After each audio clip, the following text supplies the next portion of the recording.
नमस्कार, स्वदेश विशेष देख रहे हैं आप। मैं हूं आपके साथ प्रशांत पांडे। कॉमेडी जरिया है लोगों को हंसाने का, दौड़ती भागती जिंदगी के टेंशन को भगाने का। लेकिन जब कॉमेडी एंटरटेनमेंट और लाफ्टर की बजाय कंट्रोवर्सी में फंस जाए तो सवाल खड़े होना लाजमी है। कॉमेडी में हल्के फुल्के कमेंट्स तो पहले भी होते थे, लेकिन अब विवाद ज्यादा हो रहे हैं और बिलो द बेल्ट कमेंट्स ज्यादा होते हैं। क्या सस्ती लोकप्रियता के लिए, अचानक से पॉपुलैरिटी के लिए समाज के मूल्यों और बड़ी हस्तियों को अब अपने निशाने पर लिया जा रहा है? आज इसी पर करेंगे खास चर्चा। लिखा है जो इन्होंने महाराष्ट्र की इलेक्शन से की, बोलना पड़ेगा। परिवारवाद खत्म करना था, किसी का बाप चुरा लिया। मुझे नहीं लगता कुछ गलत कहा है। ऐसी चीजों को सहन नहीं किया जा सकता। ये सिर्फ एक ट्रेलर है, पिक्चर अभी बाकी है।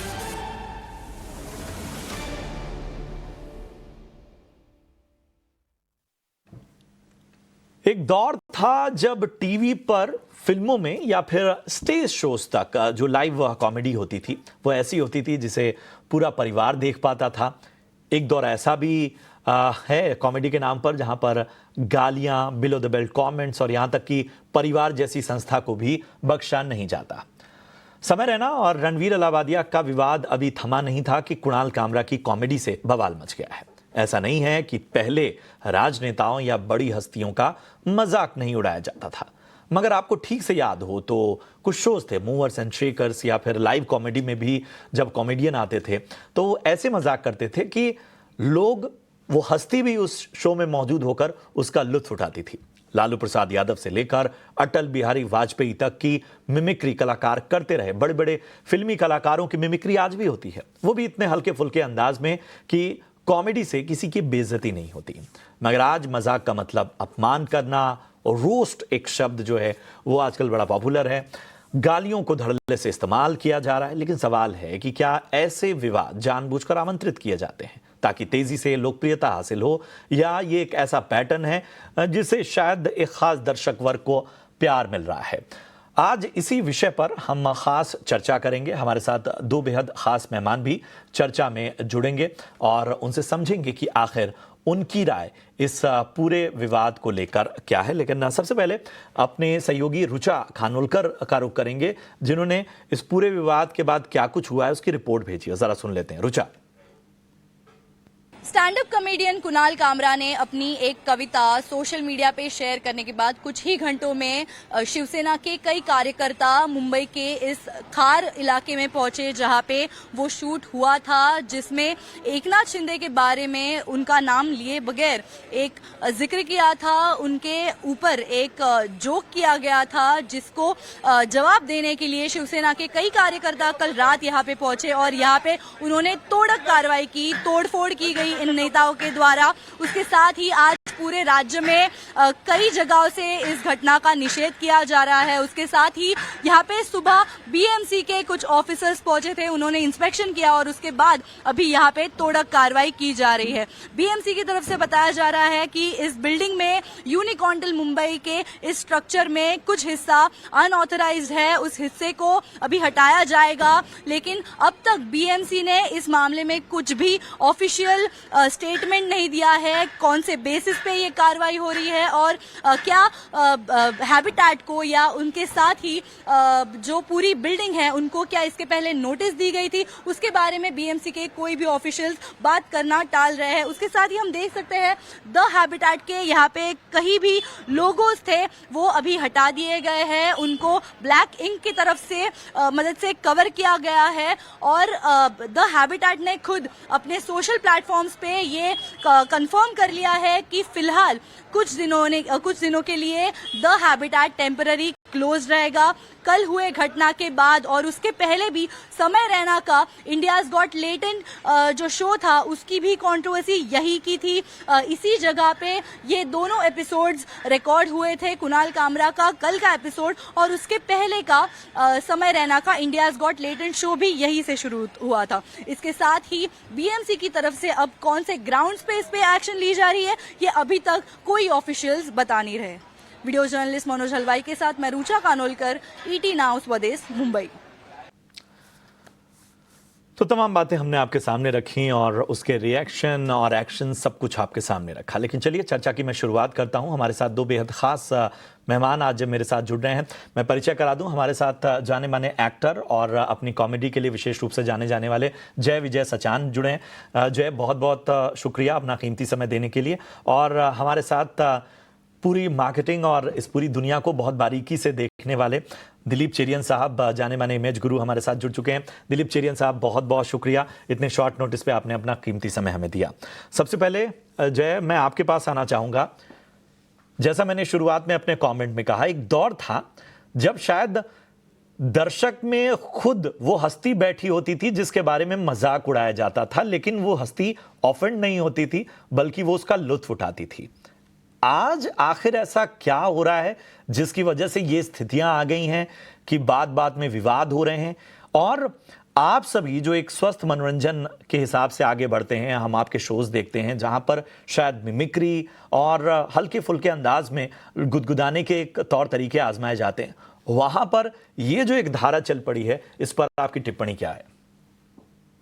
जी, जैसा कि आप जानते हैं कि ना, ये कॉमेडी एक बहुत सीरियस बिजनेस है। आपको बहुत देखकर, समझकर, सोच समझ के करना पड़ता है, क्योंकि कहते हैं ना कि अब छोटी सी भी बात से ना किसी का दिल दुख सकता है।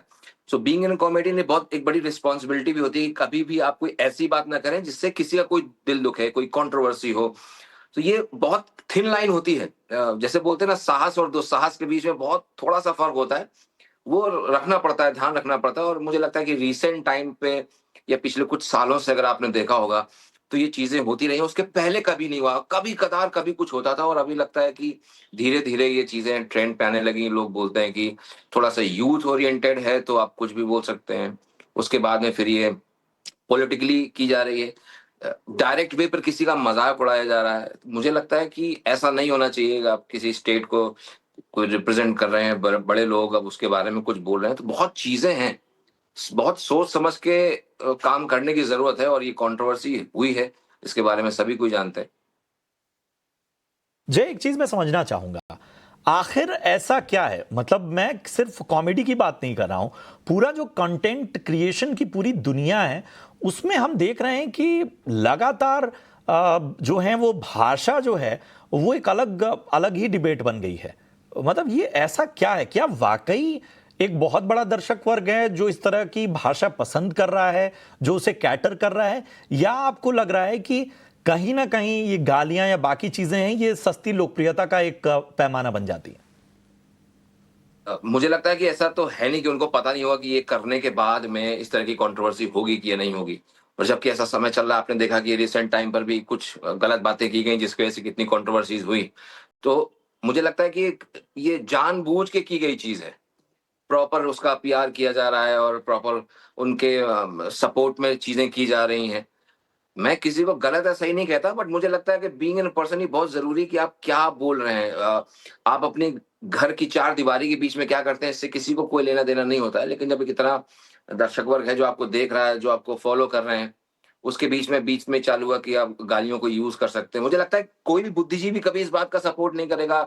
एक अच्छा लिसनर कभी जो सपोर्ट नहीं करेगा, जो जिनको कॉमेडी पसंद है वो कभी सपोर्ट नहीं करेंगे कि किसी को हंसाने के लिए धर्म, जाति विशेष, पॉलिटिक्स, ये सब चीजों को लाने की जरूरत है।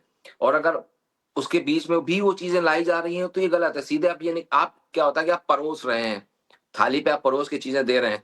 बहुत से लोगों को पसंद आता है, बहुत से को पसंद नहीं आता, लेकिन आप पब्लिकली ये नहीं कह सकते कि नहीं आप गाली गलौज करें तो किसी को पसंद आएगा। किसी के पेरेंट्स नहीं चाहेंगे कि उसका बच्चा ये सब चीजें देखे, या फिर किसी के पेरेंट्स ये नहीं चाहेंगे कि अगर उनका बच्चा कल को कॉमेडियन बनना चाहता है तो कोई इस तरह की चीज करे कि भाई हमारे घर पे भी चार लोग आ रहे हैं, चार चीजें बोलने के लिए आ रहे हैं।